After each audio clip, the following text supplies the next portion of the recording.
Ladies and gentlemen, presenting Jross. No. You don't have a modulus or a federa in here. That lets me out.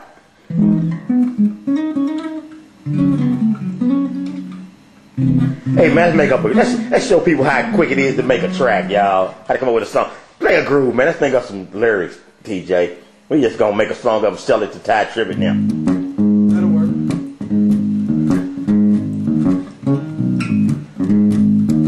Only thing I can think of is, don't nobody love me but my mama. And she can be lying too. My mom. My mama, oh, going to quartet. My mama. My mama, come on, TJ.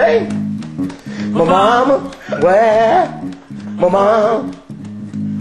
My mama. Who was there when you got sick? Mama. Who bought you new shoes? Well, when you went down to church, she said, boy, be quiet. Who was she?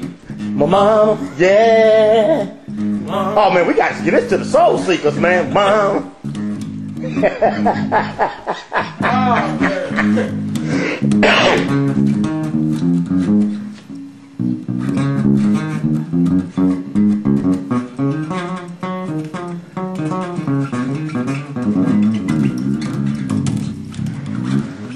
All right, DW, quit showing out now.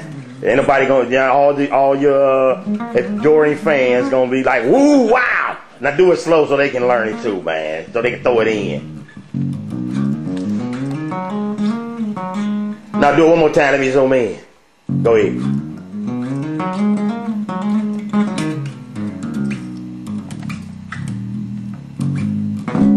Oh yeah, nice little touch. Harmonic me out of it. But wait a minute, I got a question. Man, how you start? Who influenced you to start? Reggie Young. Oh yeah. Reggie Young out of New York was him and a guy from my church, Vincent Wilson. Oh yeah. One of the reasons why I started playing bass. Like, you know, I've never wanted to play bass. Drums my first instrument, you know, but I got two other brothers that play drums, that are established drummers. So I never stood a chance as a drummer. So when I was about 15, I was always in the books and everything, and then kind of got into music late. I was about 14, about to be 15. I told my dad I wanted to play bass. So I was 15, he bought me a 4-string Yamaha. I picked up bass because I have two brothers that play drums and one that play keys. So naturally, there was something missing. So I said, let me try bass. Nobody's doing it. None of my brothers are doing it. I ain't got to compete for playing time. If I pick up bass, I'm guaranteed to play. So that's what made me pick up bass. And then Reggie Young, at the time, Reggie Young was still playing with my dad. So now who's your dad? Reverend Timothy Wright. Now everybody know who that is. What'd you say? Trouble don't last always. Sing it, TJ. No, won't last always. Shoot, that sounds just like my song. What song, Mom? Yeah. What song is that? That's the song he was singing? Who's on the low side? Who's on the what? On the low I side. remember that song. Man, that sounds just like Don't Nobody Love Me for My Mama. But she could be lying too. It's funny how all these songs sound like, ain't it, TJ? It is, man. Coincidence. Yeah. All right, man, let's get back to D-Dub. Like, Reggie Young was my biggest influence. Him, at the time when I started playing, between Reggie Young, Dominique Maybanks, and Demetrius Boo Collins were my dad's bass players.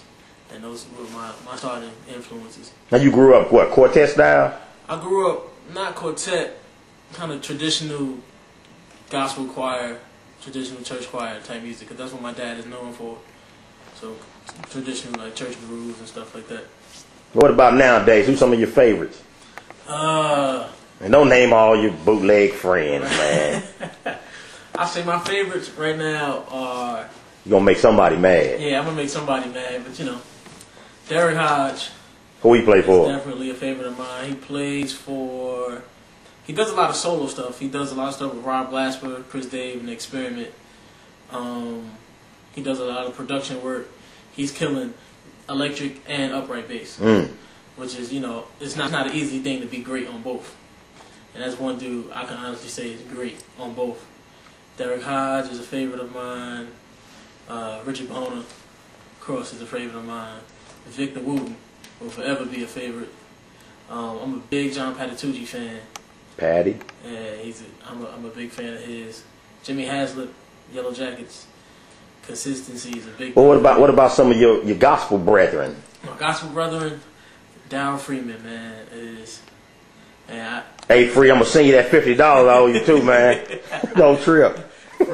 Maurice, he was one of my influences. Got to send him his 50 too. Starting. Reggie Young will forever be like my mentor. So that's one dude that will forever be at the top of my name, top of my list. Yeah, but you know what? Now I always see pictures of you and a gang of your friends at the NAMM show, man. Who are some of them cats you run with?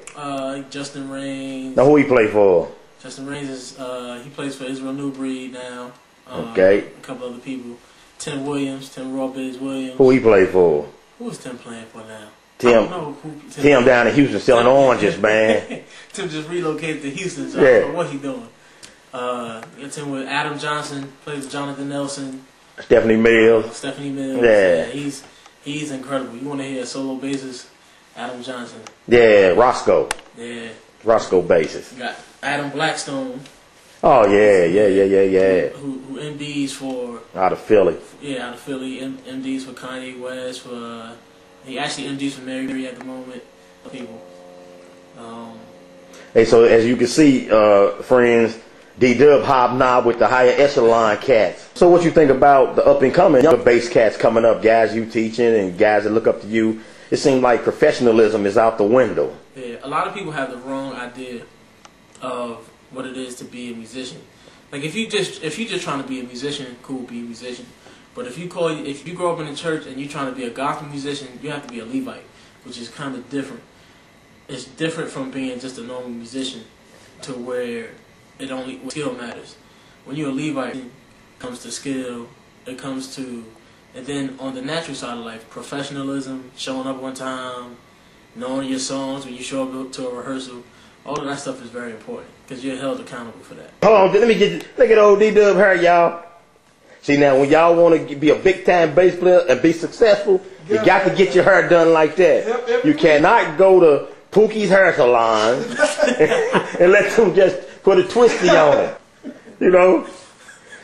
D-Dub gonna take us on out, y'all, so we can just get a flavor. Now he playing for the concert too, y'all. January the 20th at B-Fat, Levi 2 Kingdom Church.